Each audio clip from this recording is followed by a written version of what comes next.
world of time and space. He lives in a spectrum of the universe. When he ventures beyond this limit, he is in the unknown, a realm where strange forces are brought into play. When man attempts to misuse these forces, he is sometimes destroyed. This is Macabre.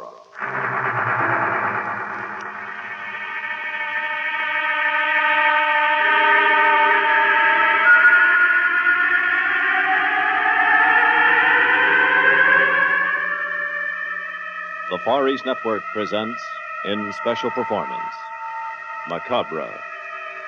Tonight's story, The Crystalline Man.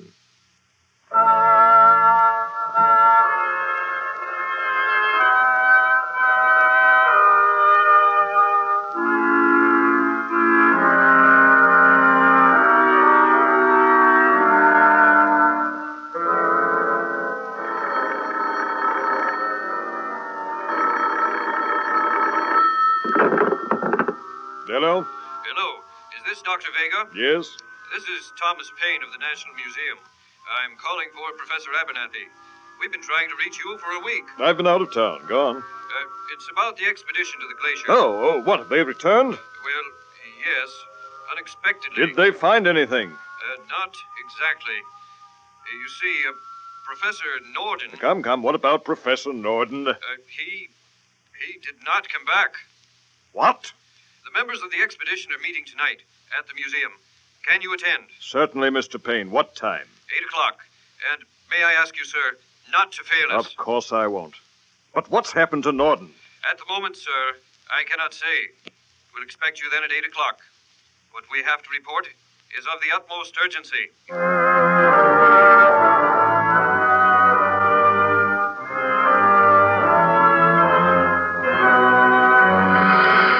Now, gentlemen, a simple expedition to the Arctic, and you come back whimpering like children. Now, really, what do you expect me to think, Professor Abernathy? Please be seated, Dr. Vega. Thank God you've come. You know Thomas Paine of the museum? Yes, he telephoned me. And my associate, Craig Taylor. Either he came back or he didn't. Which was it? He did not. That thing in the other room. Not yet, Paine. Thing? What thing? Before you see it, Doctor, it'll take explanation. What do you think I am, a child? You believe I'm too naive to know the facts? Let me refresh you. I backed your expedition. My father disappeared in those wilds 5 years ago and was never found. Professor Norden thought he knew the route, that he could find some trace, but you return without him, cowering like a pack of whipped puppies. Now, speak up, gentlemen. What happened? Have patience with us, Dr. Vega. We've stumbled upon something we do not understand, something that has cost the life of Professor Norden, and may not stop there. Oh, well, go ahead. Tell me the full story. We had camped for the night on the glacier. The next morning, we noticed a fissure in the ice, a passageway large enough for a man to crawl through. In the ice, we could see the frozen body of a dog. It wasn't one of ours. I thought it might have been one of your father's. Norden decided to crawl into the fissure to investigate. Taylor remained with me. The storm came up suddenly, and when we called out to Norden in the passageway. Professor Norden, have you found any trace? Professor! What do you make of it, Craig?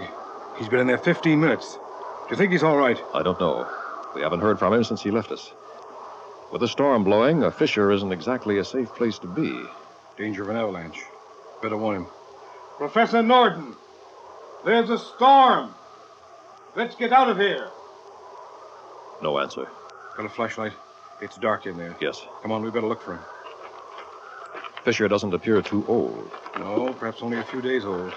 Otherwise, there'd be a heavy layer of snow on the bottom. I hope that ice overhead is solid. Any kind of slide would bury us. Pitch black now. I didn't realize the passage was this deep. What's that ahead? Huh? It's like a rock, where the glacier meets the mountainside. A few more feet and we'll be there. Why, it looks like the entrance of a cave. Norden must be inside. Certainly took a chance going this far by himself. Shall we go in? We have no choice. Look, it's not a natural cave. You're right. The entrance is a carved arch. Solid quartz. Do you recognize the symbols? I've never seen anything like this before. Quite a find, Craig, and by coincidence, too. If that fissure in the ice hadn't opened here, it might have been lost forever. How old would you guess it is? Impossible to tell. We've got to find Norton. Hand me the light. I'll go first. Professor Norton! Professor! Looks like an ancient crypt. Tarnished urns, ornate carving. Unhealthy atmosphere, Craig. I don't know what we've stumbled on, but it's from a past I know nothing about. Where could Norton have gone? Seems to be the only room. He's got to be here. I'll move the light around once again, slowly. A man just doesn't disappear in thin air. What's that? Where? Pile of rubble. Something caved in. Yes, in the corner. Come on. It's Norton. He's alive. Quick, clear the rocks. He's caught in the slide. Professor Norton, can you hear me? Yes. I'm done for, Abernathy. You and Craig, get out of here as fast as you can. Nonsense. We'll have you free in a moment. There's another room behind those rocks. Don't go in there. I moved some rocks to cover the doorway. Slide buried me. Did you find a trace of Dr. Vega's father? No. Just cover that doorway and leave. Norton! Poor devil. He's gone. Strange. What's that? I'm not a medical doctor, but he doesn't seem to have been fatally injured by the cave-in. What do you mean? The answer may lie in there. He was probably delirious. We'd better get out of here. But before we do, shouldn't we have a look? Norton warned us. Would a scientist refuse? After you, Professor. Careful, Craig. Don't upset that boulder. It could stop all our plans. Ease under that arch. We don't know how old this is. It may crumble. Why, it's just a room like the other. Look, straight ahead. At the foot of that altar. Yes. Sparkles like a jewel. That's what Norton warned us about. Nonsense. We're scientists, Craig. Norton was no fool. Neither am I. Let's have a closer look. A 10-foot jewel. A prize from the Arabian Nights. Or a quartz sarcophagus. Of course. Why was Norton afraid of it? It's not locked. The lid can be raised. Don't, Professor. My boy, this is what every scientist dreams of. How can you refuse? All right. I can't tell why. Something seems to be warning me to leave this alone. If you have to, take a look, and let's get out of here. Eddie, give me a hand. Okay.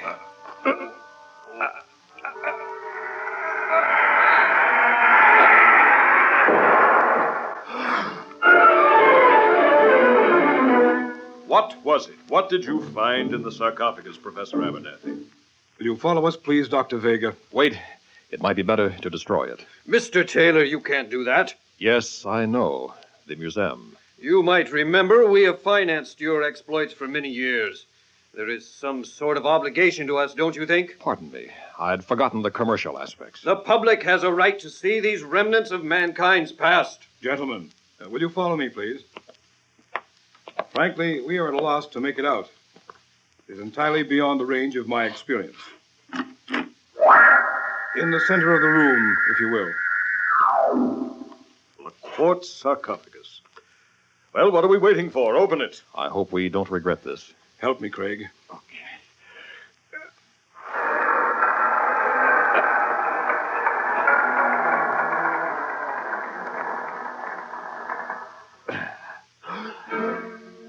There it is, Dr. Vega. This is incredible. Is it some kind of joke? We wish it were, Doctor. Man. A crystalline man, perfect in detail, even to his thumbprints. It's fantastic. What do you think, Mr. Payne? I haven't had a great deal of time to research it. However, I can't link him to any period of recorded history. He is not prehistoric, as he resembles modern man. His clothing is well tailored, though of a design I've never seen.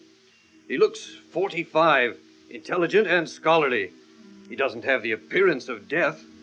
The strange part is, instead of flesh and blood, he seems to be pure crystal. Is it possible the man could once have lived? And if he could, what forgotten tongue, lost in the antiquity of time, would he speak? We may know tomorrow. How do you mean? I believe that by some process unknown to us today, this man is still alive.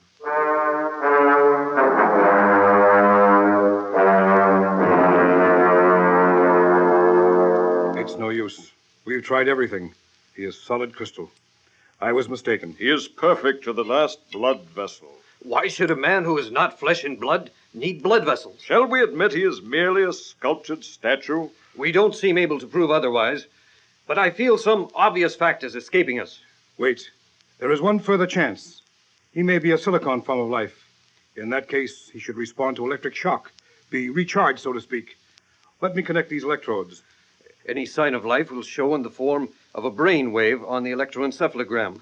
Good thinking, Professor. There. Now we'll give him a jolt.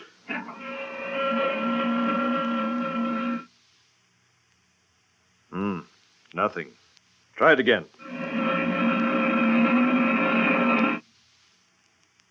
Not a thing. Look, an eyelid moved. No, Payne, you're mistaken. Nothing moved. Professor, did you see? No. If he's alive, it's in a form unknown to us. What will you do with him? You financed the expedition, Dr. Vega. You call it. But, gentlemen, the museum... Mr. Payne, can't you forget that place? Does every scientific discovery have to go on display like a bargain in Gimbel's basement? Well, I only assumed the body would have to be disposed of somewhere. Are you sure you want it, Mr. Payne? After Norden's warning? What happened to Professor Norden had nothing to do with the Crystalline Man. He was probably delirious when you found him. All right, enough. The truth of this still escapes us. However, it can serve no purpose by remaining here. We may have it? You may regret it, Payne, but go ahead. Take it. Put it on display in the slumber room. That may well be what he's doing. Very well. We'll exhibit it in the public interest, with the provision that you retain the right to examine it when you choose. Oh, Professor, I just left the coroner's office. Too bad. The coroner's office? The guard we found unconscious here this morning, the one guarding the Crystalline Man last night, Yes? he just died.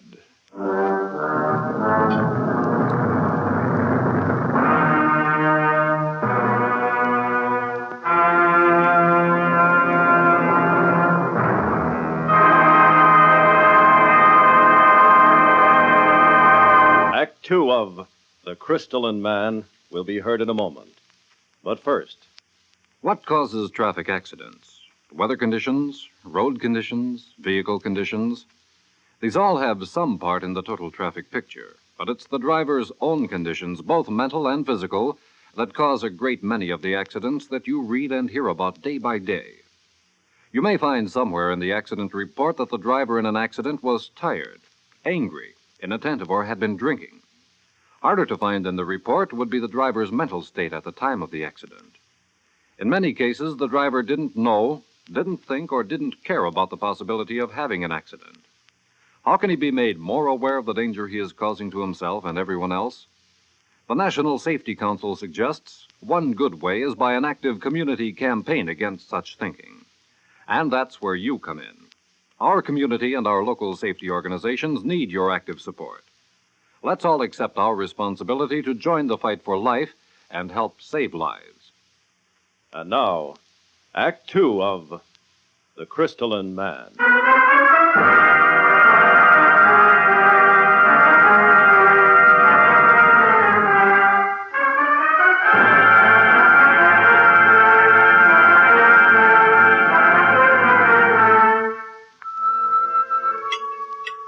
Man, you kids eat like horses. It's a good thing your father makes a little money.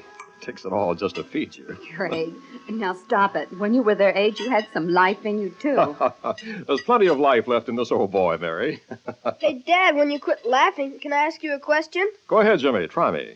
After supper, can I go over to Ralph's a while? And can I go too, Daddy? Now, wait a minute. Both of you? What's going on? Ralph's got a new turtle. You children run along, but don't be out late. Oh, boy. Come on, let's go. Jimmy, you and Christine be careful and come home before dark. Sure thing. Bye, Dad. We will. Bye, Daddy. Wow, a couple of wild Indians. Reminds me how old I'm getting. Oh, darling, they're just little children. I wish I could be carefree like that. Craig, things are different, aren't they? Oh? How? Something's bothering you. You're imagining it. No. Ever since that last trip, you all seem worried. How long has it been in the museum? 2 weeks. 2 weeks. And 2 more. Don't go on, Mary. The police said Mrs. Locke died from natural causes. She was found the next morning by her pail and mop in the Egyptian room. And what about Gus? Faithful old Gus. Best night watchman we ever had. I know, he was old and ready to retire. But don't you think something got him, too? He was found like Mrs. Locke, dead the next morning. Mary, There's talk now, Craig. Before long, people will be afraid to go to the museum. If the police find any connection between those deaths and this Crystalline Man, you'll all be in trouble. It's against any kind of logic to think that. Darling, you've said so yourself. There are many things in this world we don't understand. That doesn't mean they don't exist. It means at the moment we haven't the capacity for understanding. We've uncovered the genius of some civilization long past. If the man is not a statue, he certainly isn't a corpse. Then he was preserved for a reason. Professor Norden suspected right away. He was trying to wall up the crypt so we wouldn't find him when he was fatally injured. Now the Crystalline Man lies in the museum like some Trojan horse, harboring God knows what menace from the dawn of time. I'm sorry, Mary. It had to come out. I'm glad you said it, darling. We should have destroyed him. We couldn't bring ourselves to do it. He's so lifelike. It would have seemed like murder. You can't let things like this continue. The police have nothing to go on. But you know what's wrong. You can stop him. All I have is a feeling, a suspicion. I promise you, Mary. What, darling? If there's another death, I'll take it on myself to find out what's wrong with the Crystalline Man.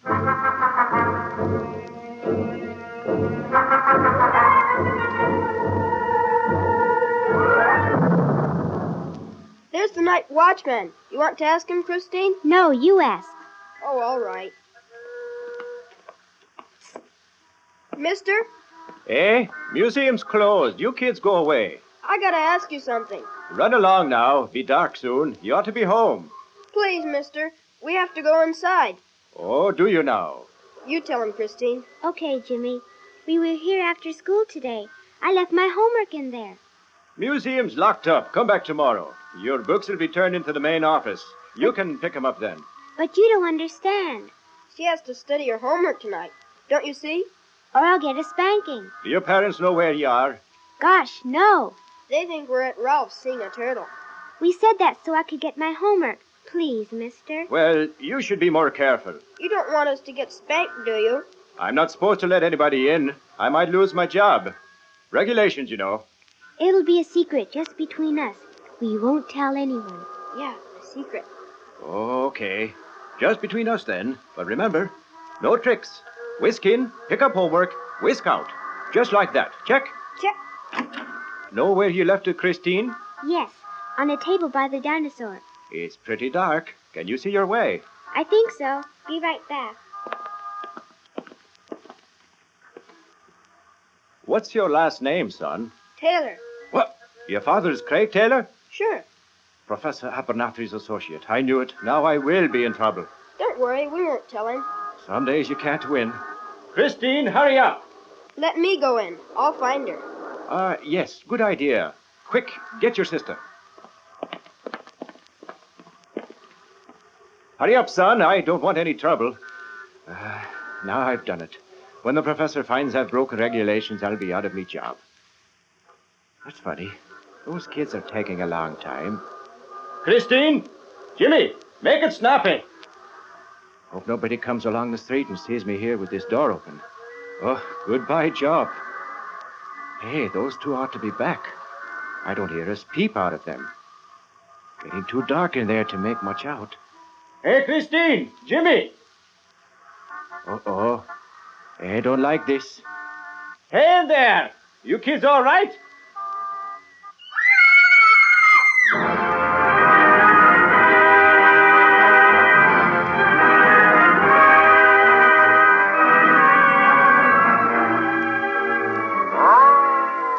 Who was she, Craig? Edna Thorpe, a cleaning woman. Please, Mr. Taylor. I hope there won't be no trouble about me letting the kids in.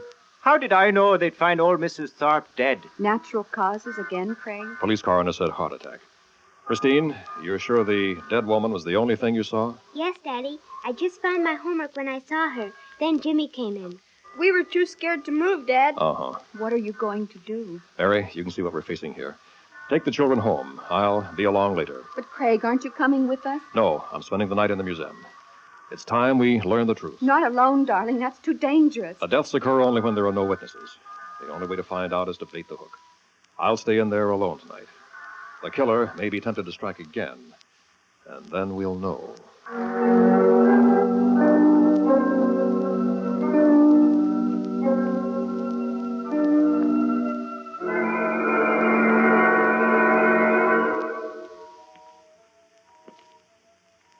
2:10. Getting sleepy. Big place. Those two dinosaurs aren't kittens. The Egyptian mummies back in the East Wing. Caveman relics. And the Crystalline Man in the slumber room. He's a standout, all right. Attracts the crowds in that jeweled sarcophagus. There he is. Almost in a standing position. Sarcophagus tilted back so he can't fall out. 6 feet of complete mystery. A man of the world, but not of this world. Question is he statue or is he real? I think Norton knew. Too bad he couldn't have told us more. The strange thing is that in this collection of relics of the past, he alone doesn't reflect some state of decomposition. The key lies there, I'm sure of it. But logic tells me our killer is flesh and blood. Wish they'd turn on more light at night. Oh, I'm sorry I sent everyone away. The place has an eerie, uncomfortable feeling. Where's that chair I saw around here? Oh, there it is.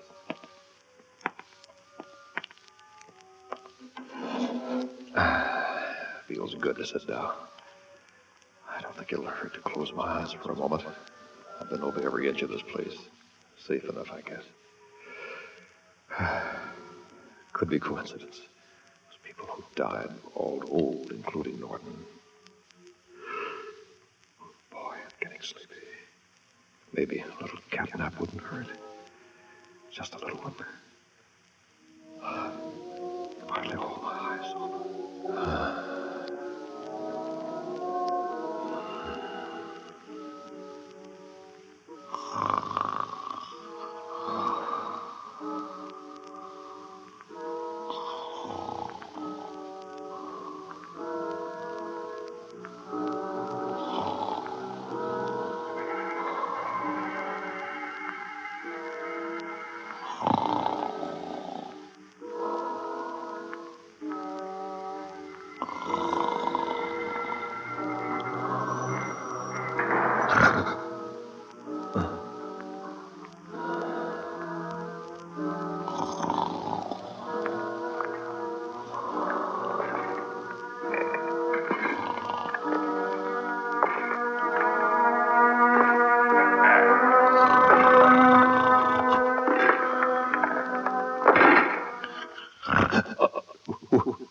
Was it?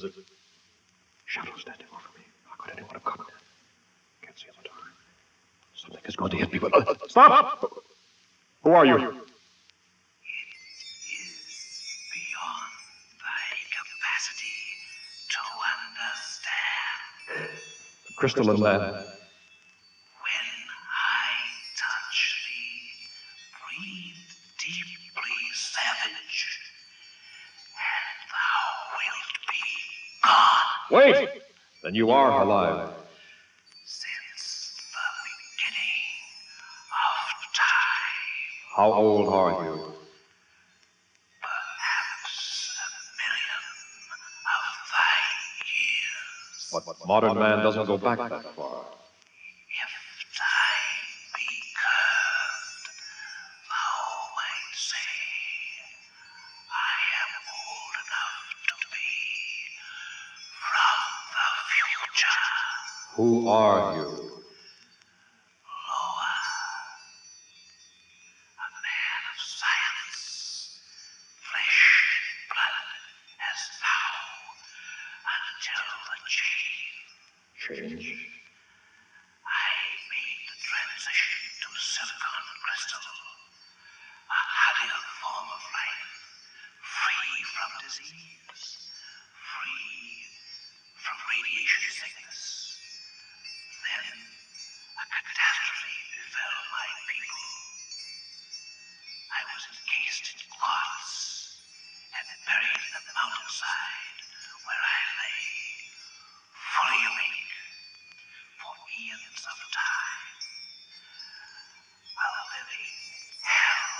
We are also men of science.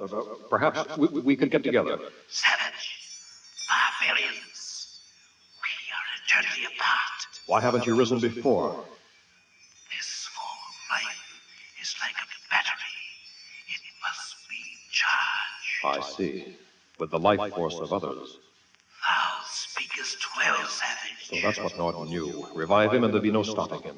Thou knowest too much, Savage. What is thy saying? To the victor goes the spoils. I will touch thee, and thou wilt be gone. No! Stand still. It will be painless, just a touch, and I will be of strength to begin my work. Don't come any closer. Fear me not, Savage. I'm warning you. Where can thou escape? The wall is behind, and I am before thee. Keep away from me. Now, Savage, I shall smite thee to death. Mary! Are you all right? I couldn't let you stay alone. I hid over there. What happened to him? That scream, high enough to shatter crystal. You saved my life. Look, the man of 1,000,000 years at our feet in 1,000,000 pieces.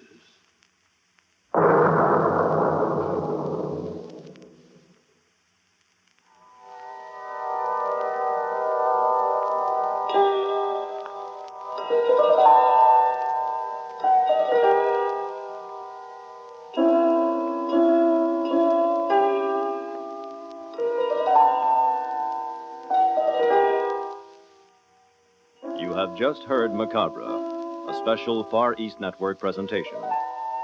Tonight's story was The Crystalline Man.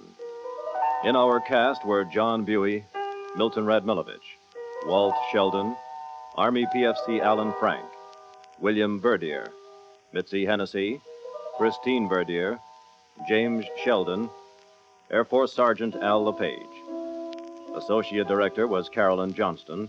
Technical supervision by Hiroshi Ono, with special sound patterns by Airman First Class James Connalley and Air Force Sergeant Bob Eddy. This is Air Force Sergeant Al LePage speaking. Macabre was written and directed by William Verdier.